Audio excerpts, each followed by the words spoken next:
मेरी पेशी थी एटीसी लाहौर में। ये थी एक एफआईआर जो मेरे और मेरी बहन के ऊपर दर्ज हुई थी, डॉक्टर उस्मा खान और मेरे ऊपर 6 अक्टूबर की। 6 अक्टूबर के अंदर हमने कोई इंतशार फैलाया था। उस वक़्त जिस वक़्त हम पिंडी की थाने के अंदर कैद में थे। 4 तारीख को हमें इस्लामाबाद से इन्होंने कैद किया था, उठा लिया था, और 6 तारीख को लाहौर वाले कह रहे हैं कि हम यहाँ मौजूद थे। तो इस किस्म की जब झूठी एफआईआरें काटते हैं जो पॉलिटिकल विक्टिमाइजेशन के अंदर आ जाती है, उसके ज़िम्मे में आता है। तो यहाँ पे इस वक्त जब आप कहते हैं रूल ऑफ लॉ ख़त्म हो गया है, ये इतनी जो कहते हैं ना कि झूठ पे मबनी, जब ये इस किस्म की एफआईआरें खुल के काट रहे हैं, उसमें शर्मिंदा भी नहीं हो रहा है। हमने हमारे जो लॉयर हैं मुद्दसर राना, इन्होंने आर्ग्यूमेंट्स अपनी तरफ से पेश कर दी थी जज साहब के सामने कोई 6 महीने पहले, और उसके बाद हमें अदालत में बुला लिया जाता है और हम तो हाज़िरी दे देते हैं, लेकिन वो जो दूसरी तरफ से आए हुए है, उसने जज साहब ने कहा था आपने अपना बयान रिकॉर्ड करवा लिया है, अब आए को कहा कि आप अपनी फ़ाइल पेश करें। उसे फ़ाइल में कैसे प्रूव करना था कि हम 5 तारीख को इधर लाहौर में इंतशार फैला रहे थे, जब 4 तारीख को इस्लामाबाद के थाने में हम कैद में थे। तो जब वो फाइल ही नहीं पेश करा 6 महीने से, उस पर कंटेम्प्ट नोटिस भी नहीं दिया जाता आयो को, और हमारी हाजिरियां लगाई जाती हैं। दूसरी तरफ से पिंडी की अदालत, वो जो एटीसी है, उसने मेरे ऊपर कोई 4थी दफ़ा अरेस्ट वारंट उन्होंने निकाला है। कल हम इमरान खान के लिए और अब जो मुलाकातें हैं उसके लिए हमारा 3 रुकनी बेंच के सामने पीटीआई का भी और फैमिली की तरफ से भी जितनी दरख्वास्तें थी उन्होंने क्लब करके जज साहब सुन रहे थे, और 3 रुकनी बेंच था हाई कोर्ट का, और उन्होंने कहा कि इनकी मुलाकातें होनी चाहिए। जब हम हाई कोर्ट में बैठी थी तो वो लॉयर्स ने कहना शुरू किया कि वो आपको तो अरेस्ट करने आ रहे हैं। मैंने कहा फिर हाई कोर्ट से कर लें आके अरेस्ट। उन्होंने अगर अरेस्ट करके पेश करना है इस्लामाबाद पिंडी की एटीसी में, और जुर्म ये है कि जैसे आज मैं आपके साथ बात कर रही हूँ, तो क्योंकि मैंने 22 तारीख को इमरान खान का मैसेज दिया था अडियाला के बाहर, वो जो जुर्म ये है कि उन्होंने कहा कि आपने इंतशार फैलाया, और मैंने कहा जज साहब को, हमारे लॉयर ने कहा जज साहब को कि मैंने तो मैसेज आपको दिया था, मीडिया को, तो मीडिया ने जाके अवाम को दिया।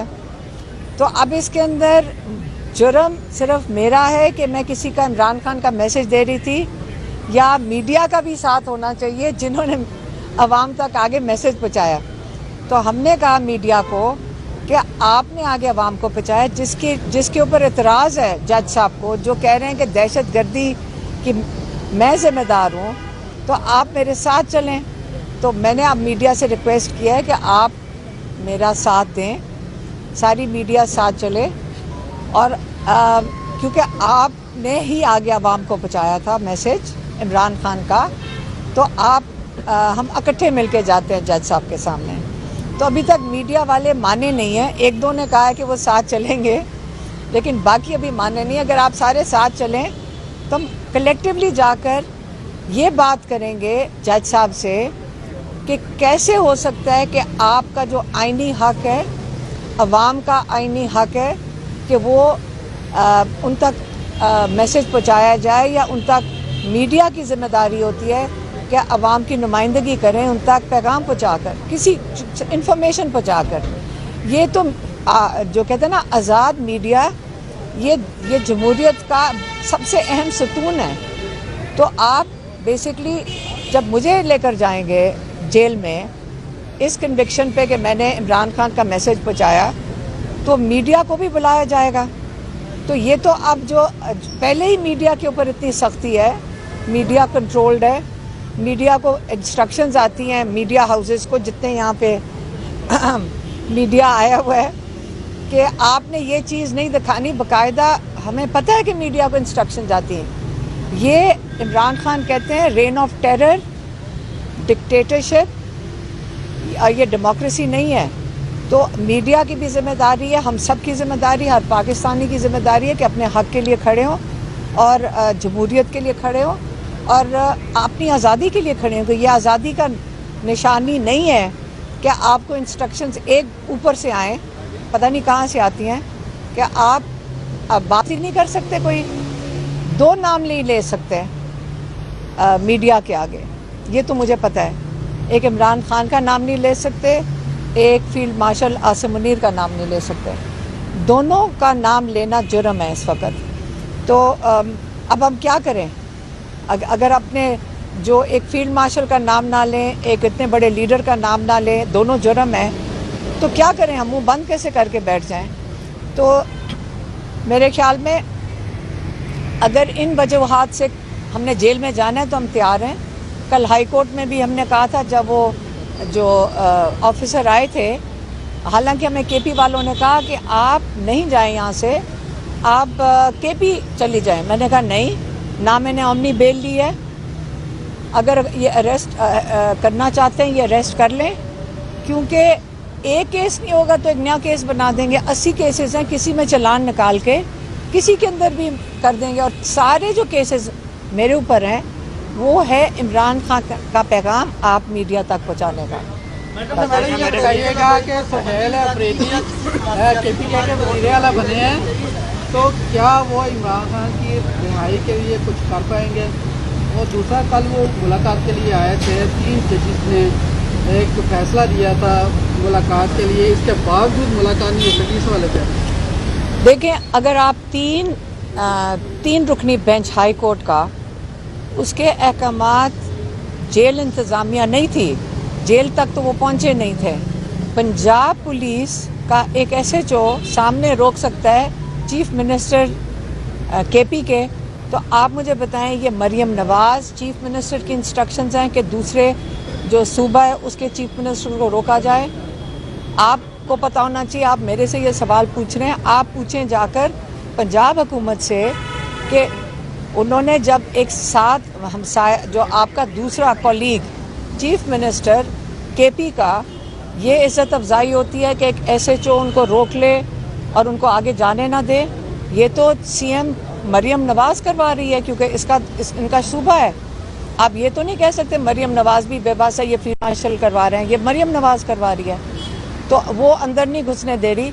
कल ये ना हो कि कल मरियम नवाज़ वो कौन सी छांगला गली अपने घर जाएंगी, तो क्या पता केपी के जो CM है वो ना उनको अंदर आने दें, फिर वो भी उनका भी यही फिर रद्द अमल आएगा कि वो भी, अगर वो पंजाब में आ सकते और जो हाई कोर्ट है उसके ऑर्डर्स के बावजूद अपने लीडर से नहीं मिल सकते, तो क्या पता मरियम नवाज़ भी अपने घर छांगला गली जो केपी में है वहाँ ना जा सकें।